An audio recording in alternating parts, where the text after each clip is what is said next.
projected improper payments for Part A, so hospital care, is about $18 billion to Medicare annually. For Part B, our offices, is about $11 billion. So, and then if you throw in DME, that's another almost $2 billion. So comprehensive error rate testing estimates that there are $31 billion in wasted payments to Medicare patients in 1 year. So that's a lot.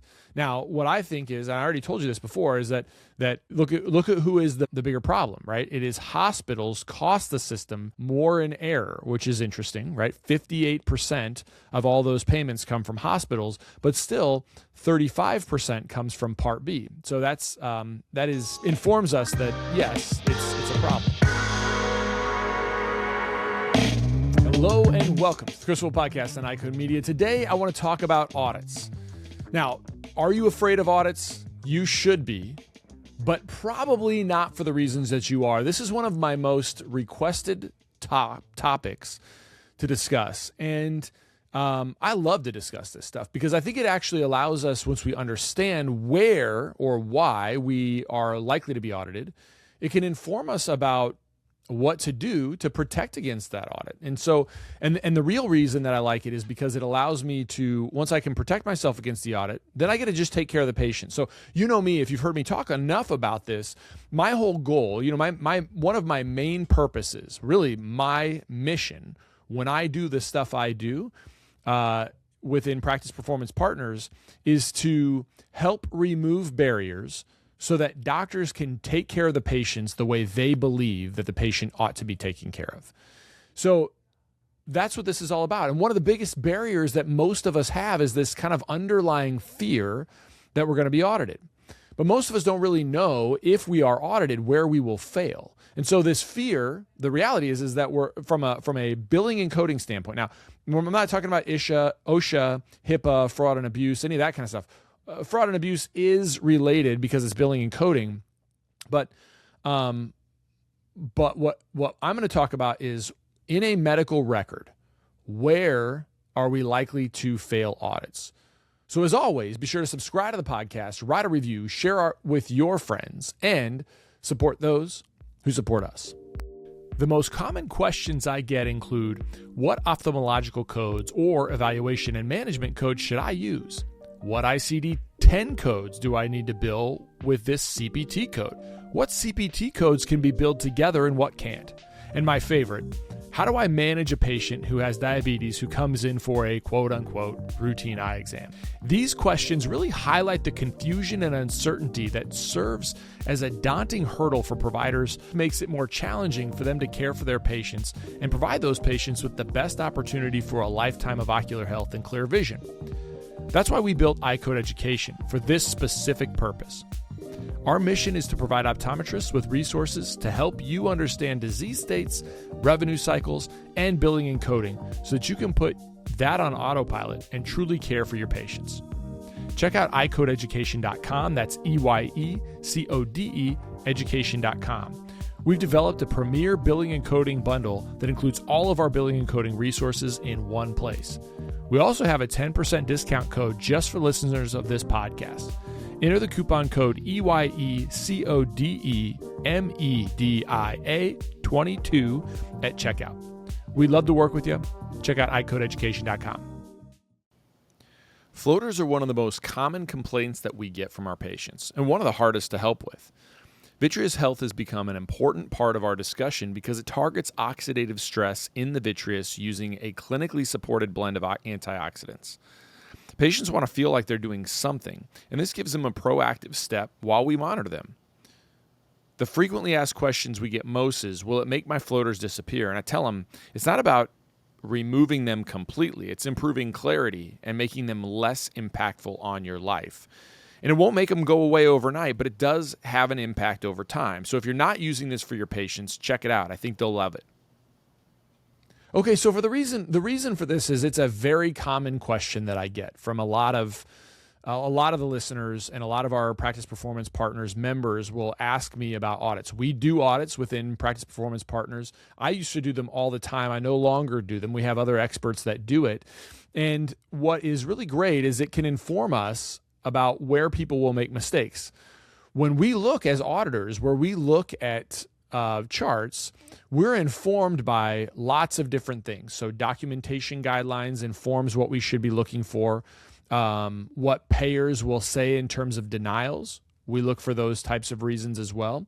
And one of the biggest things that we look at is annually, and I'm talking about this now for two reasons. First, it's on my mind. Second is that the 2025 data for comprehensive error rate testing in 2020 is going to come out in the next month or so. It's kind of when I expect it. So, and really the data year over year doesn't change. It's interesting, but it changes within a few percentages. So my guess is that what I'm going to tell you today is going to be similar to what I will tell you in a month. But it can inform us. It can inform us about where we're making mistakes, and it can inform us about how we can improve our documentation so that if we are audited, we are protected against that audit. And so that's where we look as auditors to know, are we on solid footing when we advise one of our clients? The other thing you should know within Practice Performance Partners is that I look at these as like sort of friendly audits, right? Like we're not turning people in. We're not going to, make you feel bad. What we will do is we'll say, here's opportunity for you to document better. And if you document better, then you can be more confident that you have achieved higher level codes. You can submit higher level codes, and those higher level codes are defensible, which I think is really, really great. And so the other thing I'll point out is that I'm going to do a deeper dive in a webinar series. So you can actually see some slides and those sorts of things on my Wolfe Lens webinar series this Thursday, which will provide a link to the registration if you want to actually participate in that webinar series as well. I'm going to give you some other documents that you can use as sort of checklist items in your practice. So these are the things that's on my mind because I know the next thing is coming, and I'm kind of updating our report to our members for that. So what is comprehensive error rate testing? Effectively, in the 1990s and the late 1990s, Medicare said, listen, we think we're paying claims that are inappropriate. And we want to know how often does it occur. We want to know when it does occur, how much revenue are we spending on unnecessary or undefensible or indefensible medical care. That's comprehensive error rate testing. And so it's ramped up in 2002, they started using about 50,000 claims annually. So you may get requests for records from Medicare, and those requests for records aren't like, we're going to audit you and then we're going to penalize you. They're basically cert requests, and then you just submit your data, and then they look at the record and they make a determination based on how that record is defensible. And then based on that, they review it to say, okay, was this claim paid properly, or was it was it an improper payment?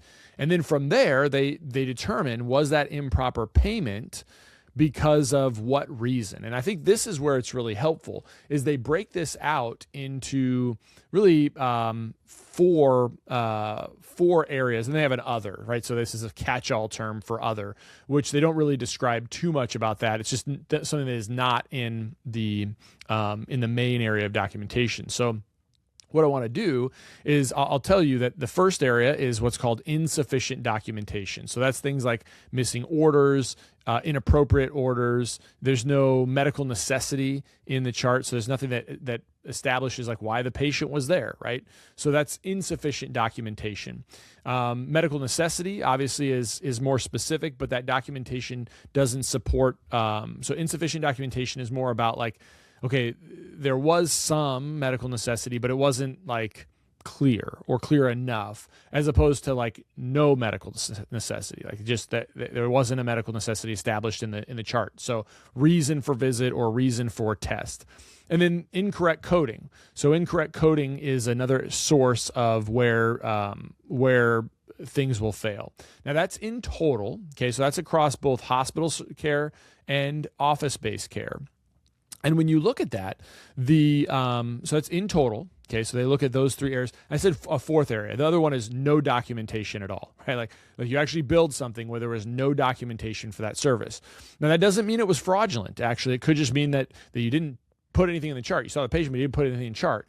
the difference between that and being, no documentation being fraudulent is you knew you did it, you knew you didn't see the patient, and you billed it anyway, versus you saw the patient and you just didn't document within the chart what happened on that chart. So that's those 4 areas, okay, which is pretty amazing. Now, if we look, how much does this cost the system? Well, let me see here. Let me pull this up. So projected improper payments for Part A, so hospital care, is about $18 billion to Medicare annually.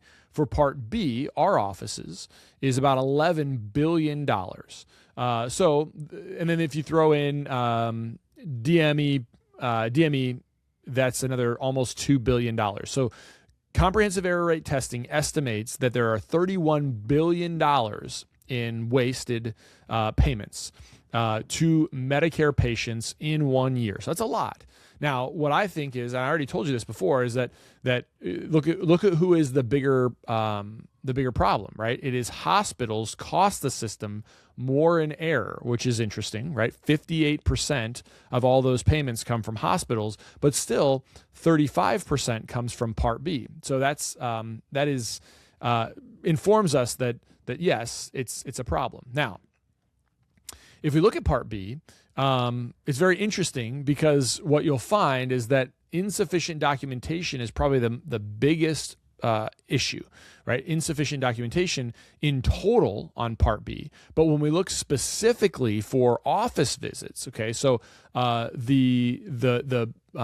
you broke this down into things like office visits, lab tests, minor procedures, drugs, specialists, hospital visits, subsequent, et cetera, the biggest place, the biggest one of those items, right? Ambulance, major office procedures, nursing homes, oncology, radiation therapy.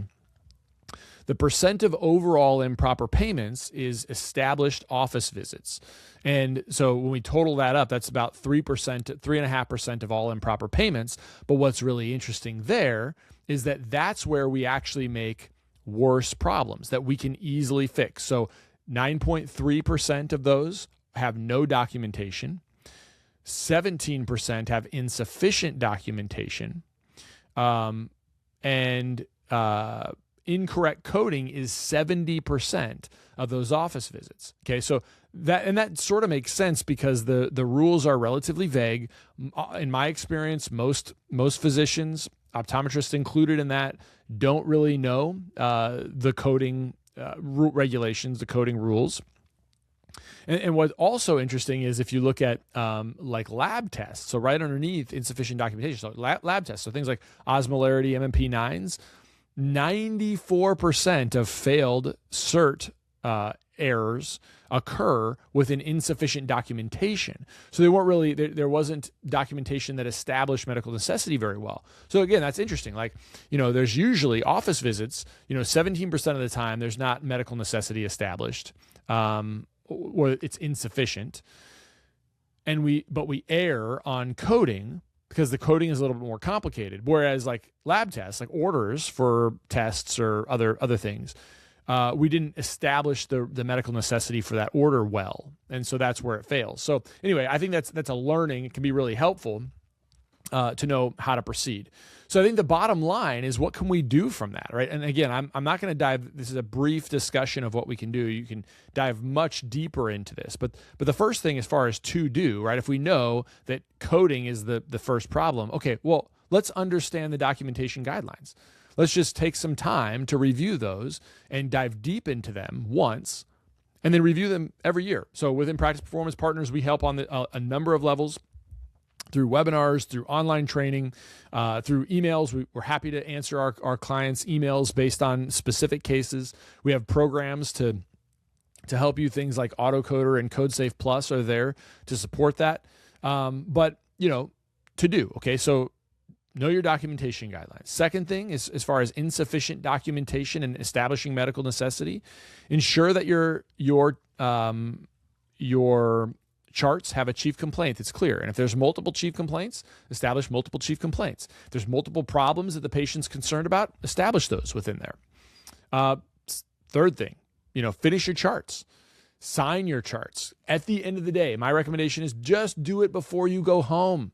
Don't let it linger. I was really surprised. So Kyle Clutie and I have been discussing Working Genius, and you probably heard Sophie Thune on Aaron Warner's podcast discuss Working Genius as well. And within our local group in Nebraska and South Dakota, we had Sophie and Kyle do kind of a series of these discussions across both states to lead some workshops on them. And last night, Kyle and I were in Yankton, South Dakota, and I didn't know this. We've been discussing this, and I didn't realize that Kyle isn't his Working Genius isn't a T. In fact, it's one of his frustrations, and I didn't know. And Kyle and I have lamented on this. I've actually said this multiple times as we were running that.